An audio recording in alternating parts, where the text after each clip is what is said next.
joining me in the studios, the Executive Director of the Consumer Downtown Association, Japhet Ogutu. Thank you very much for joining us.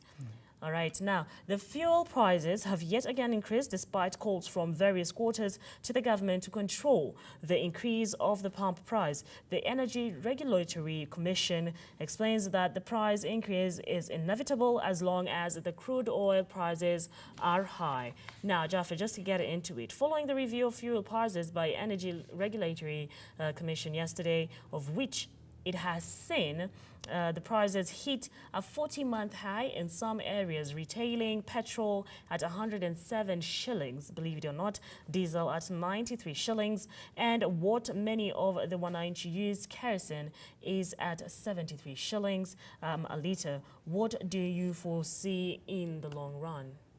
Okay, thank you very much.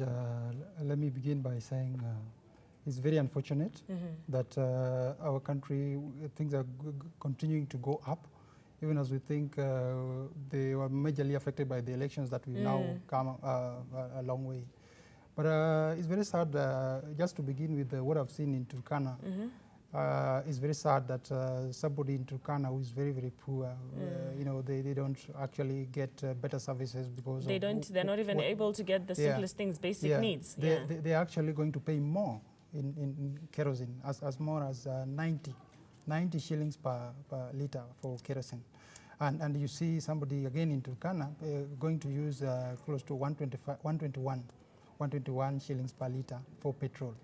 Wow. That is extremely high. It is extremely high. And compared to places like Nairobi, where it will be retailing at 107 for petrol and around 74 for kerosene, it is still extremely high. And what does this mean? This means that the cost of living will still continue to shoot at the roof. And a number of consumers are not going to afford this. One thing that we've always maintained is that the government should come up with better mechanism of trying to contain this process. And actually, the regulator, ERC, have demonstrated that they are actually do not understand the Kenya market, and they don't understand, they don't protect the interests of consumers. All right. Because one, take for instance, how many consumers live below 200 shillings a day? So many. Very many. And that translates to around 6,000 shillings as earning per month. And these are people who cannot afford 2 meals a day. You want to sell to them petrol, kerosene at 74 shillings. Out of their budget, they will be remaining with something like 100 or 130 shillings, which cannot buy unga, it can't buy cooking oil, it can't buy any other food to take with the unga. Yeah. So that means we are headed in the wrong direction, and something has to be done. All right, and in addition to that, globally, fuel prices may be on the increasing trend. Of what kind of effect will it have on us? Keep in mind that it is now retailing at $69 a barrel, while a few months ago it was at $64, but the brand was not felt that much. Now, are we going to see a drop in these fuel prices, considering it's affecting everything? Of course, we are going to see a drop in the years to come. In the years to come? Yeah, in the few, let me say a few months to come. Okay, because it has increasingly gone up for quite a long. You know, last month it was going up. This month again it has moved up. But again, if you look at the difference, the variance are not so huge. Take for instance, kerosene has increased by about 4%. That means it was last month it was around 62,000 Kenya shillings per barrel, per ton, that is.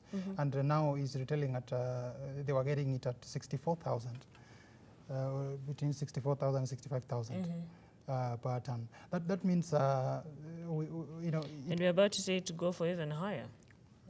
Not really. Because our Kenya situation is different. Because we must be surprised, because you look at our neighboring countries like Uganda. The fuel prices are very cheap in Uganda compared to Kenya, and even Tanzania. But Kenya, it continues to go up. Why is it going up in Kenya? There are a lot of cartels in Kenya that have been shifted into the system. They are always, if you look at what ERC was saying yesterday, that what is really attributing to this fuel increase is one, they want to recover when they get the crude petrol. Now they factor in all the cost of importing, all the shipment cost, all other costs that are make related. Their money. That makes them now come up with the capped rate, the minimum rate that should be charged in our market. All right. But now it can be something that can be controlled, so that we shift out the cartels in the system. So what are you doing as the Consumer Downtown Association about this? Of course, we've begun a lobby advocacy around this issue, and we are actually thinking of rallying up with members of parliament to ensure, one, we set a minimum pump prices that cannot be surpassed by the regulator, because one, the regulator has demonstrated that they cannot really undertake this duty. It's either they are beneficiaries of the system, or they have just been compromised to make coins out of this. All right. Yeah. And I think we actually have run out of time, and maybe we just talk about the cost of living and inflation, considering now we're speaking, you have seen what is going on in Turkana, and as you've said, most people live below the 200 shillings per day. So the cost of inflation and the cost of living is high. So what is the Consumer Downtown Association doing about that? Apart from working on the fuel prices, what are you doing about the cost of living as a whole? Generally, we are doing quite a number of things. Begin by the unga, the prices of unga, that is a staple food in the country. A number of people believe on taking some pie of unga before at least they rise for bed. We've met the key stakeholders in the sector, particularly the Unga Millers Association. And we've actually agreed on how to move forward in terms of trying to contain the prices, so that we don't just come up with prices that are not going to be affordable to consumers. Again, we are also reaching out to government to ensure there is a proper plan to feed into the subsidy program that came to an end. So there is need to have another subsidy program introduced, to counter the current prices, because they as well continue to go up, even as the outgoing CS indicated that the ungas should remain at the 2 kg unga should remain at 115. A number of retailers are still selling it beyond that. Of course. Now, and hand in hand with that, let me just mention this. In the month of January, the overall inflation rate was at 4.8%, up from 4.5% in the month of December 2017, of which the central bank says is within the government range. In other terms, is this sustainable? And the government is insisting that it's within its range, but we are seeing people being affected from the grassroots. So can you just paint the real picture for us? Exactly. Let me say that what is really happening in Kenya is a very unique situation, because you look at our GDP continues to grow. Yeah. So we expect that to translate even into the lives of consumers. Exactly. But what is really happening? What is happening is that there's a lot of cartels and corruption that affects the ordinary consumers to reach out to, the money that is expected now to transform the lives of consumers is ending up in a few people's pockets. So when you're poor, you continue to remain poor forever, because one, you cannot access, the health services.